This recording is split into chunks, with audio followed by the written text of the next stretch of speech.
Femi Banigbe is a technology business leader with over 19 years of industry experience. He is currently a managing partner at Silver Rock Technology Services with offices in Nigeria and Ghana. Prior to co-founding Silver Rock Technology Services, he was the Chief Operations Officer of Millicom Ghana Limited. He has a Bachelor of Engineering in Electrical and Computer Engineering from Federal University of Technology, Nigeria. He is a product of Ericsson Management Development Program, as well as a product of the Advanced Management Program. He holds a Master of Business Administration degree from Manchester Business School, United Kingdom. Femi is also a mentor, seasoned speaker, lover of God, and a lover of people with a passion for Africans' development. Welcome our next speaker, Femi Banigbe. Good afternoon or good morning, Africa. I hope you guys are having fun and enjoying yourself in this webinar. I am so excited to be on this platform today, and thanks to the organizer, the Pacesetters Church, Pastor Gbenga Ojo. Thanks to the first speaker, Ben Bat, is someone that I consider a brother from another mother. I haven't known him now for over 30 years here in Ghana. And thank you, Bonke. Benga told me a lot about you, and I hope that we will connect in person very, very soon. I want to thank everyone that has taken time to be a part of today's webinar. I believe that there could be other things that you will have been doing today, spending your time with, but you still decided to join this platform, and we trust that God will enable us to be a blessing to you. Well, just like the introduction has mentioned, I have spent the last 19 to 20 years in the technology business sector, specifically in the telecom sector. I've worked in different capacity from different markets, started out as a first line engineer, as the case may be, and had different roles in different organizations before I decided to start my own organization. I want to start by saying to you that every generation will be faced with one form of a crisis or one form of a challenge that will become their defining moment, every generation. And one quote that I came across recently that became very, very interesting, that's the first slide, is a quote from one of the most famous British Prime Minister, who said, "Never let a good crisis go waste." Never let a good crisis go waste. Meaning that as every generation is faced with its own crisis and has to figure out what they're going to do in order to come out of their crisis, then they need to understand that those crises are being brought to their challenge because of what God wants them to do in that particular situation. So COVID-19 has brought about a crisis which we cannot afford to let it go waste. Now, in not letting a crisis go waste, it means that we need to understand how to navigate that crisis, how to position ourselves correctly, both in the marketplace and how to ensure that we get the best out of what the crisis offers. Now, every crisis will bring about uncertainties. Every crisis will bring about uncertainties. The good thing about these uncertainties is the fact that not every one of us is sure about how things are going to pan out. We know that things are about to change. Everything that we know about the world of business, about the world of technology, is about to change now. And the reality is that every one of us are learning at the same time. Nobody can say that they are an expert, they know how it's going to pan out. Nobody can say that they know how everything is going to turn out to be, because we will all learn it as it unfolds. However, uncertainty provides an opportunity for leadership, because when we are surrounded by so many uncertain circumstances, we need to understand that we are surrounded by hidden opportunities. For every visual problems that we foresee or that we encounter or that we come across brings about within itself a hidden opportunity. And when you are staring that challenge in the face, you need to understand that the reason why you are faced with that challenge is because there's an opportunity embedded in that challenge that God wants you to take advantage of. So there will always be an answer, even though it may not be very, very obvious. Uncertainty also will bring you to understand that we are more dependent on each other than we ever first acknowledge. Every one of us will realize that we all need somebody else in order to be successful. So therefore, uncertainty will actually bring us to understand that we are inadequate, which forces every one of us to become very, very humble. So I just thought I should say that before continuing in my speech to you today. So when you are faced with a crisis, two questions I'm going to be asking you this morning or this afternoon, wherever you may be, is number one, did you build during this crisis, or did you allow yourself to be buried through this crisis? I'm going to repeat myself. Did you build during this crisis, or did you allow yourself to be buried by the crisis? Because those are the two outcomes we are going to get. There will be some people that this crisis is definitely going to sweep over and they will become history. There will be some people that will take advantage of this crisis and then we use it to leapfrog to the next phase, onto the next stage of their career. So which one of those categories will you belong to? Which one of those outcomes will be your own result? Are you going to build something as a result of this crisis? Many of us have been locked down in our homes now for the last 3 weeks, 4 weeks, 5 weeks, 6 weeks. Now, if the only thing you did was to watch television, enjoy Netflix, and contribute to one of the 19 million new subscribers that Netflix had, or you just while away time and complain and whine, if that is the only thing you did during the crisis, then the problem you've always had is not a problem of time, it's a lack of discipline. Because a lot of us thought that, only if I will have time. You go to work every morning, 8 to 5, 9 to 5, or those who live in very, very busy cities of the world like Lagos, you get stuck in traffic, spend 3 to 4 hours in traffic, and you're always wondering, when am I going to have time? Now you have time. What did you do with that time? Did you build, or did you allow yourself to be buried through the crisis? Now, before I go into talking about some of the dynamics of the marketplace disruption, I want to say to you that there will be some impact of this COVID-19, a lot of it. I don't have all the answers, but to give you an example of what could be happening in our world, one thing that is very, very clear is that every industry will face some level of disruption one way or the other. Every industry. And there will be nimbler digital startup that will force traditional players in most sectors to actually rethink their business model. Every new business or every industry will have to reevaluate their industry business model. They will have to reevaluate their value chain and begin to consider and ask themselves, how is this model going to be challenged by a digital startup or a digital challenger? We have to begin to continually to reinvent new ways of optimizing our value chain so that we can emerge with different ways of delivering our product and services to our customers. The question for many of you hearing me today is, how will your industry be disrupted by digital startups? Those digital startups will leverage on broadband technologies, they will leverage on artificial intelligence, they will leverage on machine learning, they will even leverage on blockchain in order to deliver service to the end user. Some of you are familiar with blockchain technology. Some of you actually thought blockchain is all about Bitcoin. Bitcoin is not blockchain. Bitcoin is just one of the first applications that utilize blockchain technology.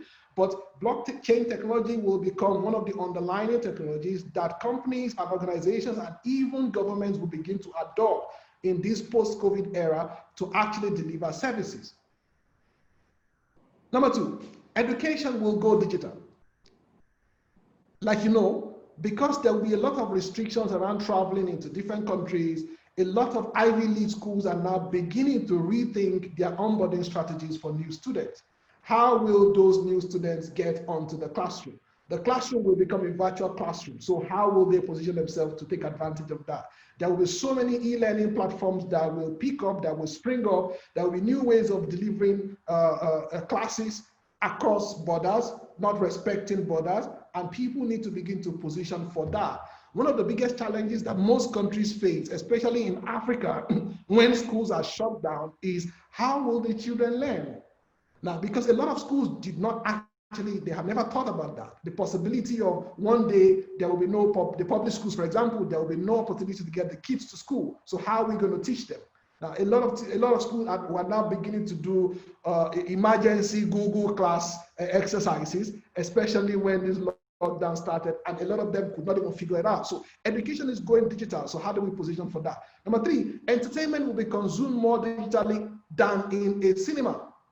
Now, home viewing will be the order of the day. So what that implies is you will see that while Netflix grew in 19 million subscribers in the first quarter, the movie houses that depend on cinema release are stuck because the cinemas are no longer open.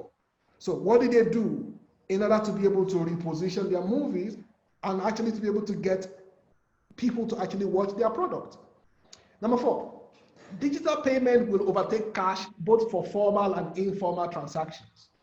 And it is happening right now. Digital payment is going to overtake cash both for formal and informal transactions. That will force banks to actually implement their digital strategies ahead of their timetable. And that will also accelerate what we call the whole concept of cashless economy, because effectively, a lot of us have to begin to think of how to live in a cashless era, because people now get scared of how COVID-19 could be transmitted via cash.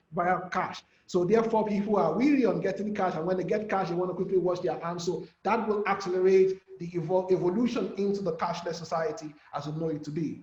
Number six, there will be several opportunities in the cybersecurity space, and it's very, very pronounced, because as many of us go digital, what will happen is that there will now be opportunities for hackers, those who want to take advantage of your vulnerabilities in your digital strategy in order to be able to steal your IDs, to be able to steal your password, some of them to be able to steal your PIN or your credit card details. And then you see a lot of those fraud that will actually happen. So what will begin to happen is that companies that are embracing digital technologies to deliver services will they will now require the services that a lot of people who understand information security and cybersecurity. So cybersecurity will definitely jump to the top of the agenda as we look at the post-COVID world. Number seven, interpersonal relationship will be substituted with more digital engagement. And that we are seeing it now from the social distancing era, where most of us cannot even see our friends and our family. We're now trying to engage digitally as a way in which to be able to connect. Number eight, business cases for new digital platform will include their health benefit. It will no longer be a question of whether it makes financial sense. We now begin to think whether it makes safety sense as you begin to think about how to develop new platforms. Number nine, which is the last things I'm going to one of the post-COVID implication is nations and organizations will now begin to rethink their global supply chain and begin to explore localizing some of their critical supply. One of the biggest problems we realized, especially the developed world realized during this COVID-19 crisis, is that majority of their manufacturing has been outsourced to Asia. So when flights stopped coming in, when there are restrictions, they suddenly realized that they are not actually manufacturing many things in their countries anymore. So companies and organizations and even nations will start thinking of how to localize some of their supply chain. So if you are beginning to position yourself as an entrepreneur, you start to ask yourself, what are the companies and organizations around you? What are they buying? Where are they buying it from? And how could you actually position yourself for that? So because of all this evolution of things that will go digital, every one of us must learn to embrace digital transformation. We must learn to embrace digital transformation, because COVID-19 pandemic is pushing the world to go digital faster than we were willing to embrace it earlier than now. Because a lot of commerce and economic exchange will now be done over broadband connectivity. So when you are talking about digital transformation or embracing digital transformation, one of the things I'm going to say, which is actually on the slide that is being shown to you, is embracing digital transformation requires every organization to carefully plan how they are going to leverage on digital channels to organize their workforce, number one. Because if you are not going to be able to have a traditional office that you have today, where people will come into one location from everywhere in the city, to a much more dispersed location that is remote work, then you need to figure out how you're going to use digital technologies to first organize your workforce, to improve your service delivery process, so that you can connect with your customer in a more efficient manner. That's the whole theory or the whole concept of digital transformation. So every one of you have to begin to ask yourself, how do I position my organization to leverage on digital channels in order to be able to organize my workforce, improve my service delivery, connect with my customer in a much more efficient manner? And that is going to be one of the biggest challenges that most of us has to face. Now, I'm going to briefly talk about the marketplace impact of this COVID-19 saga. One challenge that we're beginning to see is massive layoffs from most companies. You realize that as at the beginning of April, the International Labour Organization stated that global unemployment estimate is now at about 190 million people since the beginning of April. That means by the end of April, I foresee that that number will probably be in the range of the 200 million or 250 million. And it is forecasted that by the end of 2020, 300 million people could be out of job by the end of 2020. So that represents around 10% of global workforce. So that becomes a challenge. So if 300 million people, will be out of job by the end of 2020, how do you position yourself as a believer in the marketplace to ensure that you are not a casualty, to ensure that you are not a victim of whatever it is happening in the marketplace? How are you going to position yourself? How are you going to make sure that even if you lose one job, you are able to secure another job almost immediately? Because the reality is that there will be a lot of people that will join the marketplace, everybody looking for one thing or the other. So in order to reposition yourself in the marketplace or position yourself correctly in the marketplace, one fundamental principle that I want to share with you today is you need to constantly review and find the right intersection between your passion, your skills, and the opportunities in the marketplace. I repeat, your passions, your skills, and the opportunities in the marketplace. Let me explain what I mean by this. It is not just enough for you to focus on your passion alone. You need to ensure that you develop the right skills in the area of your passion. By skills, I'm talking about capabilities or know-how that you have acquired through training, whether it is a formal classroom training or whether it's an online training or an informal learning on the job. Skills are the know-how that you have acquired through training. So you have to always make sure you develop the requisite skills in the area of your passion, because passion alone is not enough.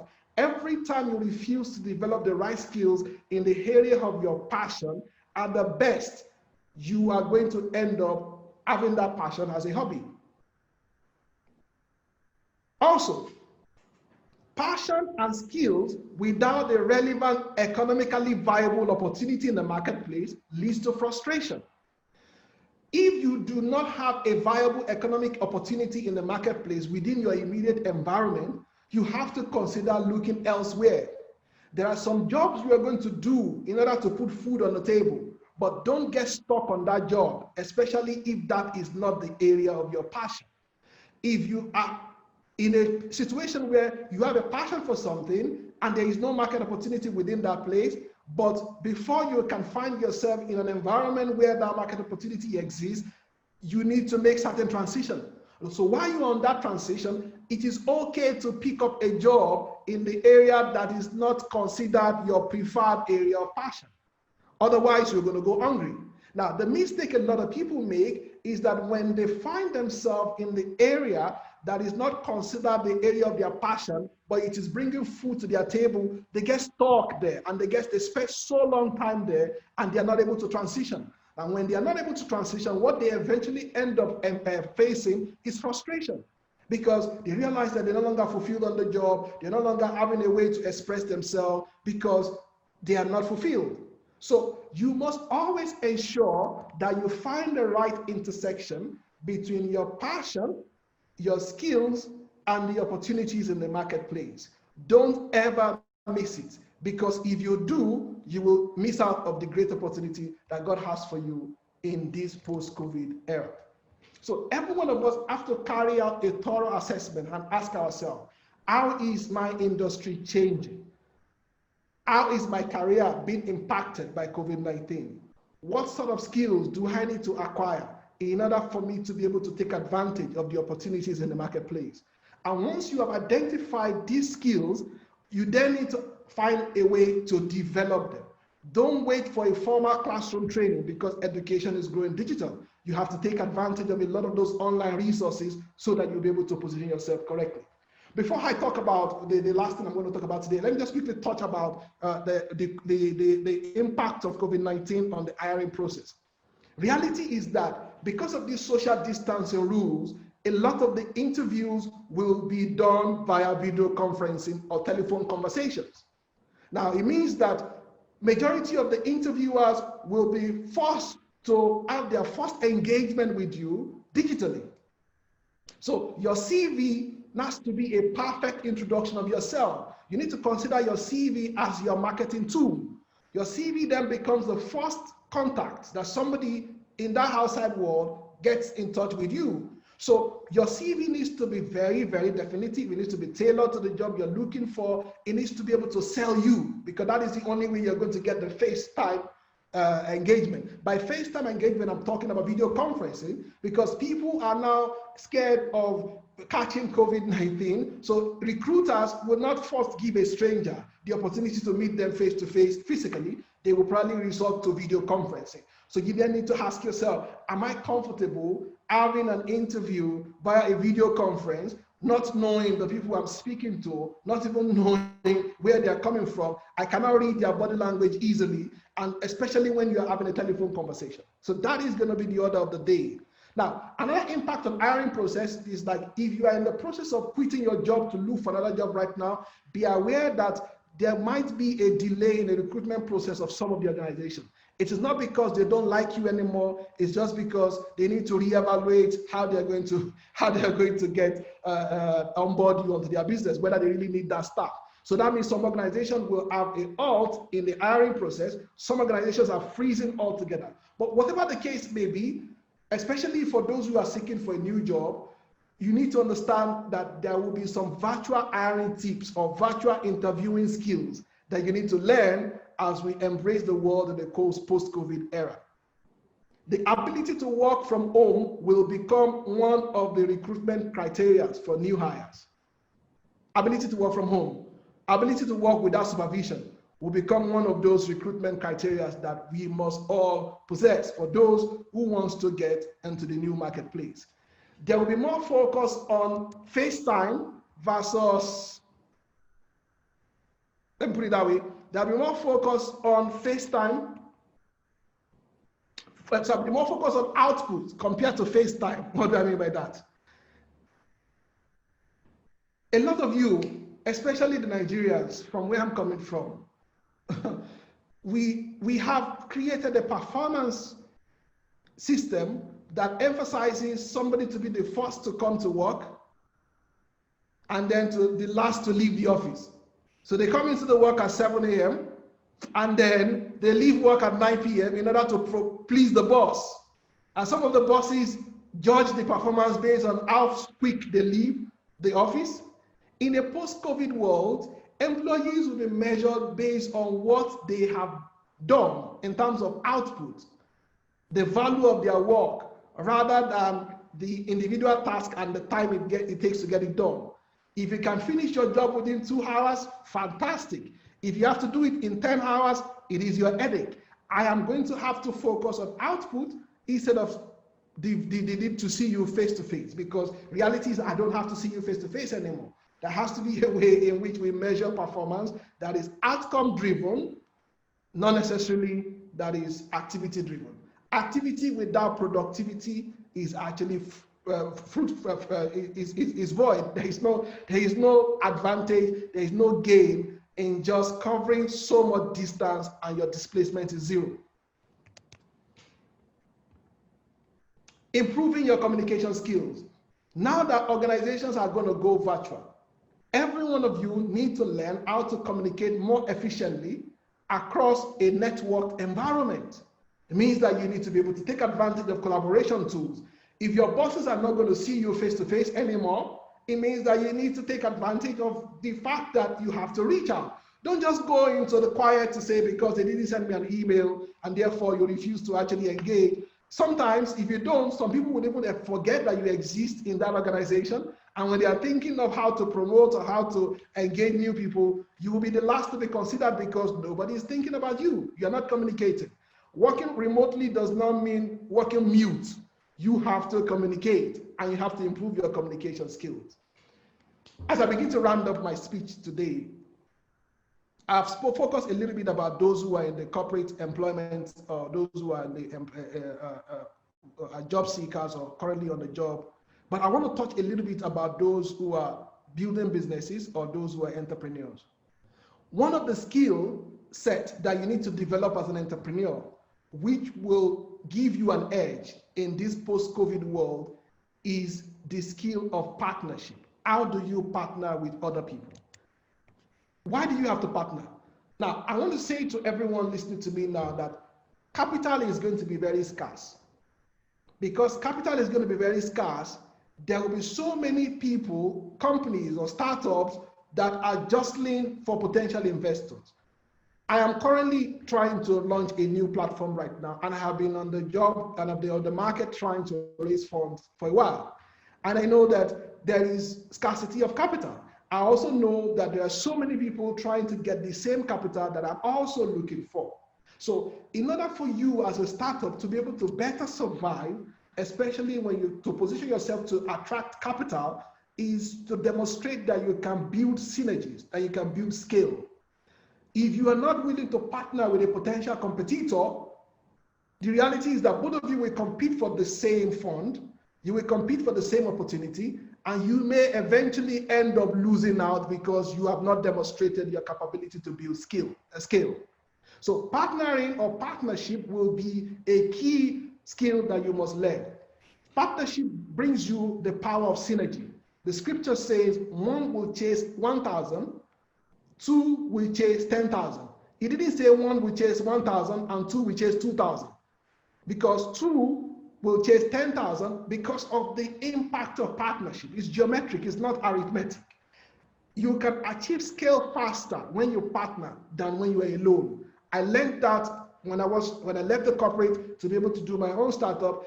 What I've been able to do in the last few years of startups would have been most impossible if I was doing it only by myself, because there is power in synergy.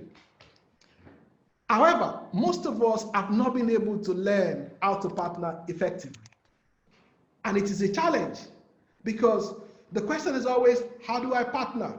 What skills do I look for when I'm partnering with someone? The number one partner selection consideration you have to always bear in mind is, does this person have a shared objective as me? Shared objectives is critical in partner selection. What are you seeking to achieve and why? What are you seeking to achieve and why? Because can two work together except they be agreed? If they do not have a shared objective, that partnership is going to disintegrate quickly because they do not have a shared purpose. So when you are finding a partner, you're looking for a partner, you must always consider purpose. Does this person have a shared objective as me? Number two, shared values. Shared values. Does this person share the same values as me? Because values will influence business practices. Values will influence business practices. And I'm talking about the values of integrity, the values of professionalism, the values of honesty, the values of contentment, respect for agreement is so critical, and teamwork. Because if you're going to have a partner who doesn't respect or value agreement, then it means that the piece of paper that you have signed the dotted line on does not mean anything, because the guy is always thinking of how he's going to shortchange you or how you are going to shortchange him. So values of integrity and honesty are so critical to you as you select a partner. Please avoid greedy people, corrupt practices. Not everything is about money. It is not everybody that will build $1 billion company. It's not everybody that should build a $1 billion company. Some of you will end up building $100 million company. It is okay to build $100 million company, because if you look at the parable of the talent, the person who got 5 talents, that produced 5, and the guy who got 2 talents that produced 2 got the same commendation. Well done, thou good and faithful servant. See, the reality is you will produce based on your ability or based on the capability that God has deposited inside you. So don't only focus about money. Money is not everything. It's not everything at all. Number 3, shared drive is a third partnership consideration. Shared drive. A lot of people come into a partnership with high energy, they work so hard, they have a sense of urgency, but their partner is so relaxed, comes to the office at 12, leaves at 4, nothing is urgent. And if you are in that kind of a partnership, you don't have a shared sense of urgency, the high energy, a commitment to hard work, you will both be frustrated. And that partnership will not last. Number 4, which is the last thing I'm going to talk about, is in considering your selection of partners, you must consider complementary skills and capabilities. Understand your area of strength and weaknesses and select a partner that complements you. Because there is no need selecting a partner that has the same skill set as you are. Then there's no need for that partnership. When you are selecting a partner, the partner must complement you. And then when you cannot find a partner that will complement you 100%, at least find a partner that will complement you 50% and hire employees to supplement the remaining 50%. Because in the world that we are living in right now, in the post-COVID world, you must always seek for an opportunity to engage, opportunity to partner, opportunity to have synergy with other people so that you can build large organizations that can scale. Because that is the only way we're going to move forward as Africans. There's so much that is going to happen in the post-COVID world. Preparation, preparation, preparation, preparation. Now, like I said, nobody knows it all. We will all learn as we continue. A lot of us will learn and begin to assess what is going on and how the world is turning out. Many of these will mean that I have to constantly be on the lookout. There has to be constant environmental scanning. I need to constantly look at what is happening around me. I need to learn how to depend on other people because I do not know it alone. I do not know it all. Nobody can stand alone. There is no one who has monopoly of knowledge, and there will be certain disruptions in your industry. The question for you is, will you build during this crisis, or will you be buried by this crisis? Thank you very much, and I'll be looking forward to answering your questions. Thank you.